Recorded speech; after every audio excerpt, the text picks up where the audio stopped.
In this section, we've looked at the fear of failure, which we view as the disease, and its symptoms, which manifest themselves as various forms of resistance. Now, we'll look at some of the cures.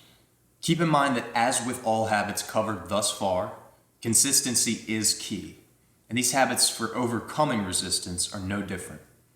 They require practice to the point that they become automatic. The first habit to employ is lowering the stakes. Returning to a previous example, climbing a 100-foot rock face is a frightening prospect for a lot of people. But if I enlist the help of an experienced rock climber, buy the right equipment, and use the right safety practices, my chances of plummeting to an unfortunate death diminish dramatically. In much the same way, consider the nature of your goal. Are there opportunities to soften the blow of a potential catastrophe? What is your safety harness against inevitable failures?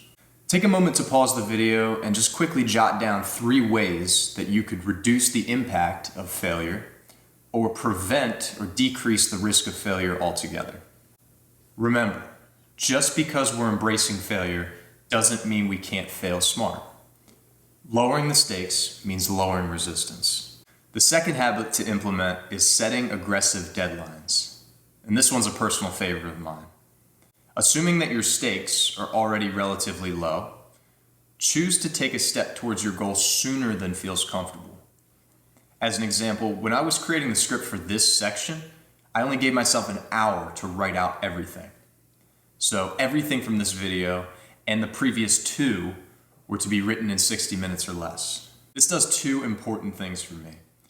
1, it forces me to only focus on the most important and relevant content.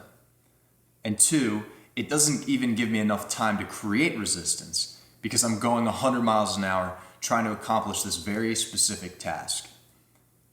This habit, I might mention, pairs nicely with the practice of setting mini goals, which we covered in a previous video. So if you feel the need to go back, be sure to rewatch these videos and start pairing these habits together and see how they play off of one another. This habit also allows me to get more done in less time, which means I can be more flexible in other areas of my life.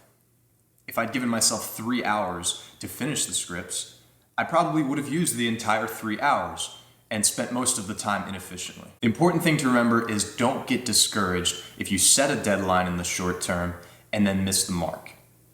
These deadlines are supposed to be borderline unreasonable. Think of it like a HIIT workout. 100% effort, then rest, and repeat. Lastly, there's behavioral activation. This one isn't necessarily a true habit as much as it is a principle, a concept, if you will. Behavioral activation, or BA, is a method used by cognitive behavioral therapists to reverse the cycles of inactivity in patients suffering from depression. For those unfamiliar, clinical depression is often marked by a disengagement from activities that once brought a person happiness. This creates a cycle of further disengagement and less positive emotion as time goes on. The goal of the therapist then is to get patients to reverse the cycle by addressing negative coping methods like avoidance. Done properly, this increases positive emotions, which leads patients to engage in more positive activities, and so on. The central principle is that actions can influence emotions. It's difficult for us to control our emotions through sheer willpower. So we exercise, eat well, visit friends and loved ones to help catalyze that cycle of positivity. In much the same way, motivation is difficult to control in the mind. It seems to come and go like the ocean's tide. But using the principles of behavioral activation, we can take action first and let the motivation follow. Without a doubt, the single best way of overcoming resistance is just taking action. Not tomorrow, not next week, but right now in this moment. Pause the video and write down one thing you could do in the next 15 minutes to start making progress towards your goal.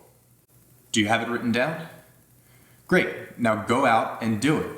No excuses. I'll be waiting here when you get back.